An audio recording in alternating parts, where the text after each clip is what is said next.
So, I want to thank everyone for viewing these book readings, as I call them. I enjoy this. After I get done with the books, I give them to the Candy Kitchen. I apologize. The Nightmare Before Christmas did not make it to the last trip to the Candy Kitchen, but this next trip, it will have about 4 kid books. I hope to find more. I like to do autumn, fall, Halloween kind of books right now. This happened to come from the Dollar Tree. I was amazed that they have these Disney Wonderful World of Reading books. This is Disney Pixar Coco. Now, what made me pick this book? Well, it has fall leaves and the skeleton. And if you turn over on the back of the book, it's a whole family of skeletons, right? So, let's go ahead and read this wonderful book that I will put in a bag, and it will go to the Candy Kitchen next time. And it's called Disney Pixar Coco. And let's start with the back. A young boy named Miguel dreams of becoming a musician. Even though his family won't allow music in their home, when he borrows a guitar to enter a talent show, Miguel winds up in a colorful land of the dead. With help of the spirit named Hector, Miguel soon uncovers the truth about his family's history with music. Okay. Ooh, that's kind of a spooky start, right? Let's see here. And I'm not going to put anybody's name in there, so it'll be like this at the Candy Kitchen. Disney Pixar Coco, the story adaptation by Rose Christopher, illustrations by the Disney Storybook Art Team, designed by Jessica Adler. It was printed in Melrose Park, and the first printing was March 2018. When Mama Coco was a little girl, her home was filled with love and music. Her papa wanted her to sing for the world, so he left their town of Santa Cecilia, promising to return, but he never did. Mama Esmeralda, Coco's mother, started a successful shoemaking business. She tore Papa's face from their family photo album and never allowed music in their home again.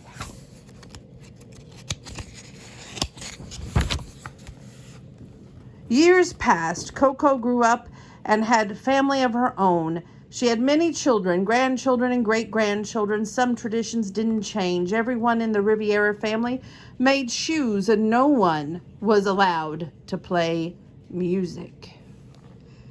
Miguel was one of Mama Coco's great-grandchildren. He loved his family, but secretly, Miguel loved music, too.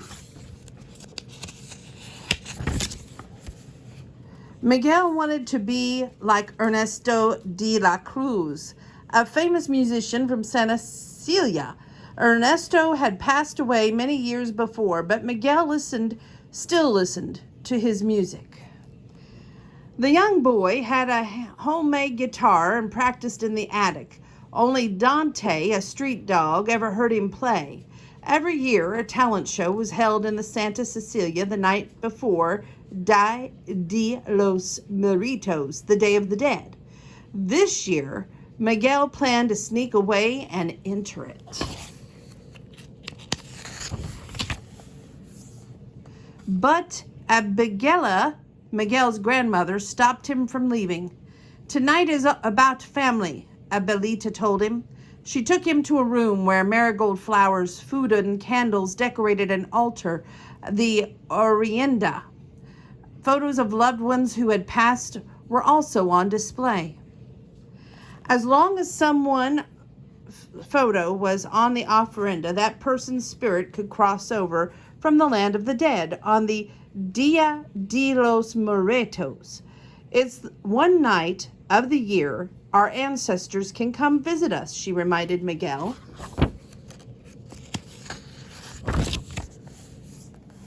Later, when Miguel tried to sneak away again, Dante knocked a photo from the ofrenda, the broken frame. It revealed a secret, the photo of Mama Esmeralda, Miguel's great-great-grandmother, and was folded. The man whose face had been torn from the photo was holding an Ernesto de la Cruz famous guitar. Papa, Papa, Mama Coco cried when Miguel showed her the photo. The boy grabbed his own guitar and ran to tell his family the news. Mama Coco's father was Ernesto de la Cruz, shouted Miguel. I'm gonna be a musician.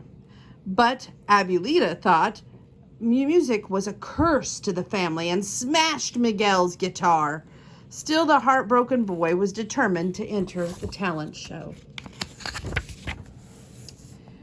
He needed another guitar, so taking the photo with him, Miguel slipped into the tomb of Ernesto de la Cruz.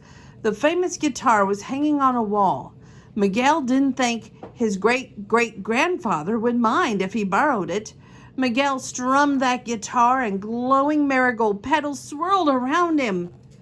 Suddenly, Miguel realized he could see spirits of the dead. Worse, the only living being that could see him was Dante. Some of Miguel's dead relatives recognized him. They didn't even know how to help him. So they decided to ask Mama Esmeralda, who was still in the land of the dead. Miguel and Dante went along. Miguel was amazed as he crossed the glowing marigold bridge to the land of the dead, where colorful spirit guides soared through the sky.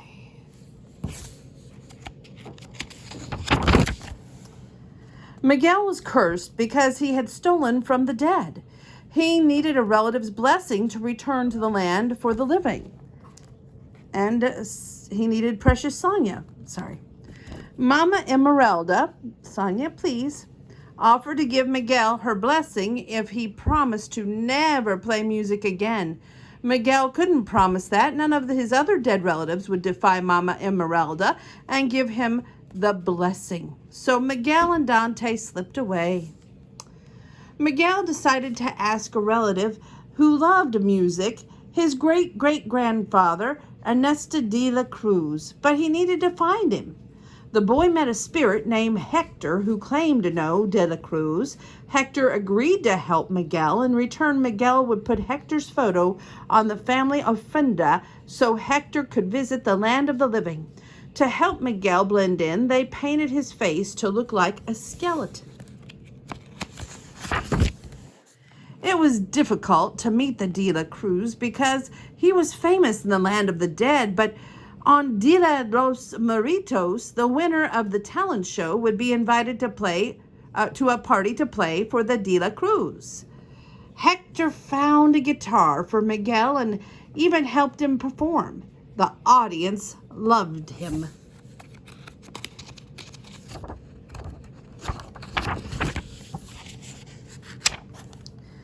But Miguel's family had been looking for him.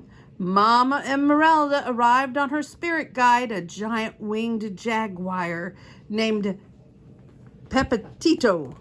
I am giving you my blessing and you are going home, she insisted. I don't want your blessing, Miguel shouted back, and he ran away. Miguel was able to find De La Cruz's home on his own and sneak inside. To get Ernesto's attention at the party, Miguel sang, and it worked. Miguel's face paint washed off when he fell in the pool. Still, Ernesto was happy to meet him. Then Hector arrived. He still wanted Miguel to put his photo on the ofrenda. Ernesto took the photo and recognized Hector long ago. The two musicians had been best friends and left home together to play music. All De La Cruz's wonderful songs and even the famous guitar actually belonged to Hector, but De La Cruz had never told anyone.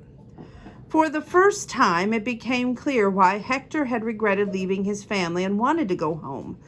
De La Cruz needed Hector's music. All this time, Hector had thought that he had died of food poisoning. Now he realized that Ernesto had poisoned him and stolen his songs.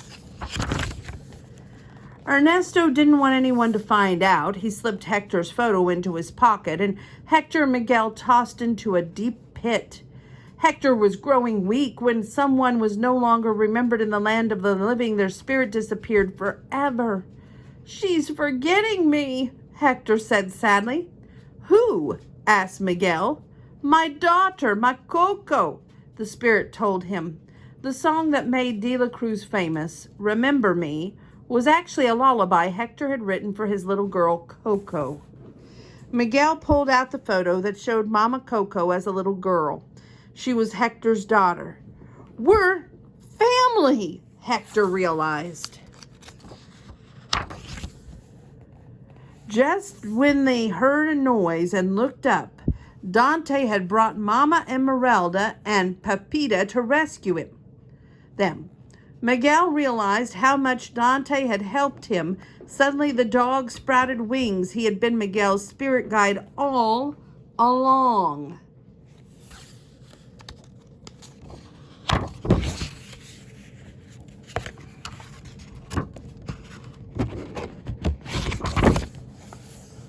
The boy told Mama Esmeralda about what happened to her husband Hector. "He tried to go home to you and Coco," Miguel explained. "Hector could barely stand." Mama Esmeralda agreed to help get Hector's photo back from De La Cruz. Miguel could show it to Mama Coco to help her remember her papa. Ernesto was about to perform in a big show. Mama Esmeralda managed to sneak backstage and get Hector's photo back. She gave the photo to Miguel. But De La Cruz wanted to stop Miguel from bringing the photo back to the land of the living. He pushed the boy from a ledge.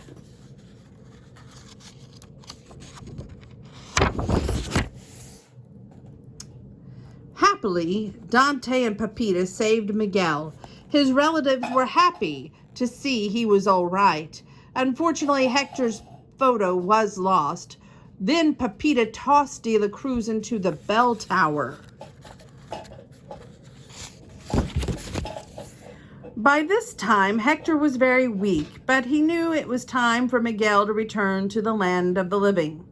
"You have our blessing, Miguel," Hector told him. "No conditions?" "Conditions," added Mama Esmeralda. She helped Hector hand Miguel a glowing petal. Whoosh! Miguel found himself back in the De La Cruz tomb in the land of the living. Somehow he had helped Mama Coco remember her father, Hector without the photo, and he grabbed the famous guitar and ran home. When he found Mama Coco, Miguel played "Remember Me" on the guitar. The family was shocked as Mama Coco smiled and began to sing along. Then she pulled out a torn scrap of paper that she had kept for many years. It was the missing part of the family photo. "Papa!" cried Mama Coco. Some traditions began to change in Santa Celida. Word spread about Ernesto de la Cruz. He was no longer very popular. Instead, tour guides began pointing out the home of the famous songwriter Hector Rivera. No one would ever forget him again. On the next Dia de los Muertos, Miguel played and sang a song for his entire family, and he could not be happier. Once more, the Riviera home was filled with love and music. Visiting relatives, find the spirit without a match and see who is not able to cross over the Marigold Bridge to visit the land of the living. And it shows all of the relatives, or does it? Okay, that'll be a nice little treat for the one who receives this book. When we go to the candy kitchen, I am going to be placing any kid books into the next bag that I take. I wanted to share this with you tonight. I hope that it finds a nice new home. And I don't speak Spanish. I regret not taking Spanish, honestly. But I took French in high school, only 1 year. But I never had any other foreign language, come to think of it. But anyway, I just thought this would be a nice book for the holiday season coming about. I haven't decorated inside yet the house for the holiday. I'm working hard to find my spirit. if you come by the house and you see all the planters put up, they are stored for the winter already. Yes, took all the flowers up. My mom helped.